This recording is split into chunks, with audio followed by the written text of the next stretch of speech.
China ने 20 साल के अंदर ऐसा आर्थिक चमत्कार किया कि पूरी दुनिया आज उसको देखती रह गई। 20 सालों के अंदर दुनिया के टॉप 10 अर्थव्यवस्थाओं में न आने वाला चीन आज दुनिया का दूसरी अर्थव्यवस्था का सुपर पावर बना बैठा है। और इतनी जल्दी ये चमत्कार हुआ बस कुछ कारणों की वजह से, और वो कारण है चाइना की जबरदस्त इंजीनियरिंग और उनका जबरदस्त ट्रांसपोर्ट सिस्टम। इन दो पहियों पर ही चलकर चाइना ने पूरी दुनिया की आर्थिक ताकत कब्जाई और पूरी दुनिया पर अपनी अर्थव्यवस्था की पताका फैला दी। और अब वो कैसे? तो जहां एक तरफ चीन ने अपनी जबरदस्त इंजीनियरिंग का उपयोग करते हुए अपने इंफ्रास्ट्रक्चर को बहुत ज्यादा मजबूत कर लिया, दुनिया के बहुत ही ज्यादा चमत्कारिक मेगा प्रोजेक्ट बनाकर तैयार कर दिए, और इनके जबरदस्त इंफ्रास्ट्रक्चर को देखकर पूरी दुनिया की अर्थव्यवस्था इन पर टूट पड़ी। यहाँ पर ही अपनी अपनी फैक्ट्रियां स्टेब्लिश करने लगी। लेकिन इसके बाद भी इनका काम आधा हुआ था, क्योंकि जब सस्ती लेबर है ना, तो आप उसे बहुत ही कम पैसे देकर काम करवा सकते हो, क्योंकि काम के आदमी तो आपको पूरी दुनिया भर में देखने को मिल जाएंगे। अब चीप लेबर तो भारत के अंदर भी थी उस टाइम पर, लेकिन ये कंपनियां भारत के अंदर क्यों नहीं आई? उसका कारण मात्र एक था कि चीन का इंफ्रास्ट्रक्चर बहुत ज्यादा स्ट्रॉन्ग है, और उसी इंफ्रास्ट्रक्चर के साथ साथ चीन ने अपना ट्रांसपोर्टेशन भी बहुत ज्यादा मजबूत कर लिया। अब हम सामान बनाकर रख तो लेंगे, लेकिन उसे फैक्ट्री से जल्दी पोत पर भी पहुंचाना होता है, यानी कि बंदरगाहों के पास में। और ये है दूसरी बड़ी बात। और चीन इतना विशालकाय देश है, चीन के अलग अलग प्रांतों में अलग अलग फैक्ट्रियां लगी हुई हैं, लेकिन तब भी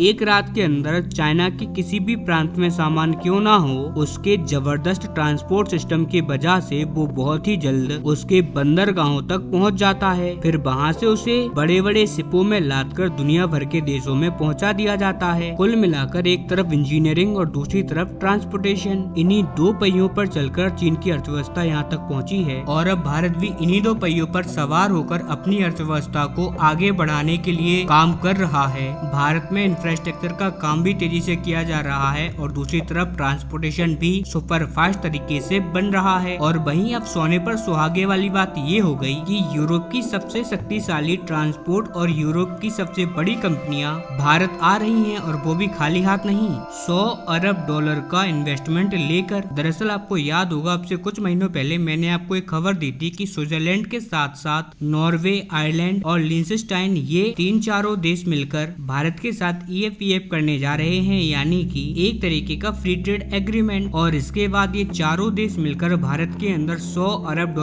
का निवेश करेंगे। और आपको मैं एक छोटा सा अंदाजा देकर बता दूं कि ये कितनी बड़ी रकम है। तो आज के टाइम पर इस धरती पर 60 से 70 ऐसे देश हैं जिनकी टोटल GDP, टोटल अर्थव्यवस्था भी $100 बिलियन नहीं है। भारत में इतना निवेश आ रहा है इन देशों से। और इतना ही नहीं, सबसे बड़ी बात तो ये है कि स्विट्जरलैंड ये पैसा अपनी जेब से नहीं लगा रहा। इन्होंने जो अब से 30-40 साल पहले इन्वेस्टमेंट करी थी चीन के अंदर, वहाँ से ये $100 बिलियन का इन्वेस्टमेंट निकाल रहे हैं और वो लगाएंगे भारत के अंदर, यानी कि भारत को $100 बिलियन का फायदा हो रहा है, और उन्हीं $100 बिलियन का नुकसान हो रहा है चाइना को। और सबसे मजेदार बात ये है कि इस इन्वेस्टमेंट के साथ यूरोप की दो सबसे शक्तिशाली ट्रांसपोर्ट कंपनियां, एक ABP और दूसरी कुन्हे नगेल, ये भी भारत के अंदर आ रही हैं, और ये भी एक मेगा लेवल का इन्वेस्टमेंट करेंगे भारत के अंदर। और अब ये इतनी महत्वपूर्ण कंपनियां क्यों हैं? क्योंकि ये कंपनियां ट्रांसपोर्ट के मामले में बेस्ट मानी जाती हैं, और कहा ये जाता है कि चीन का जो ट्रांसपोर्ट सिस्टम आज जो इतना विशालकाय बना है, उसके पीछे ये कुहिन कंपनी ही है।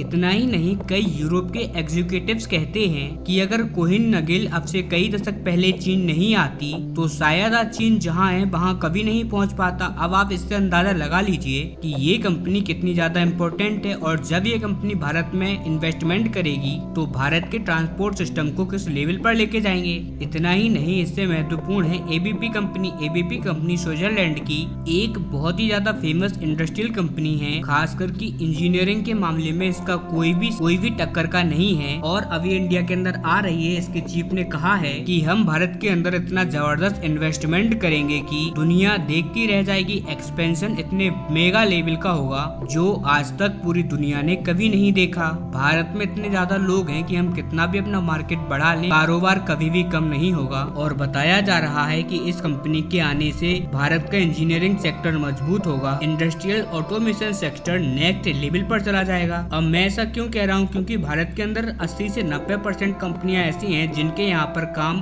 अभी भी मैनुअल तरीके से होता है और यही कारण है इनका प्रोडक्शन स्लो होने की वजह से जिस कंपनियों में 1 लाख रुपए तक का सामान बनना चाहिए वो बस 10,000 रुपए का सामान तैयार कर पा रही हैं। और वहीं अगर हम इसमें ऑटोमेशन ऐड कर दें तो 10 गुना तक इसका प्रॉफिट होगा कंपनियों को और भारत सरकार को और भारतीय लोगों को। और यही कारण है कि जरूरी है भारत की कंपनियों में ऑटोमेशन। और जब बनेगा 10 गुना माल तो एक्सपोर्ट भी 10 गुना होगा और जब एक्सपोर्ट 10 गुना होगा तो भारत की अर्थव्यवस्था भी 10 गुना होगी। और इसी वजह से ये जो एबीबी कंपनी है इसका जो ऑटोमेशन सप्लाई का काम है ये भारत के लिए बहुत ज्यादा इम्पोर्टेंट, ये भारतीय कंपनियों को पूरी तरीके से बदल सकती है। इसीलिए जो $100 बिलियन का इन्वेस्टमेंट स्विट्जरलैंड से आ रहा है वो बहुत खुशी की बात है, लेकिन इससे भी ज्यादा खुशी की बात है इनके साथ आने वाली अहम कंपनियां जो कि भारतीय अर्थव्यवस्था को 4 चांद लगाकर बहुत तेजी से ग्रो करवा सकती हैं। इसीलिए मैं आपको आगे भी इस पर रिपोर्ट देता रहूंगा। आप बस इस चैनल पर बने रहिए और इस चैनल को सब्सक्राइब कर वीडियो को लाइक करना ना भूलें। साथ ही अपनी राय भी हमारे कमेंट सेक्शन में जरूर दें। तब तक के लिए नमस्कार।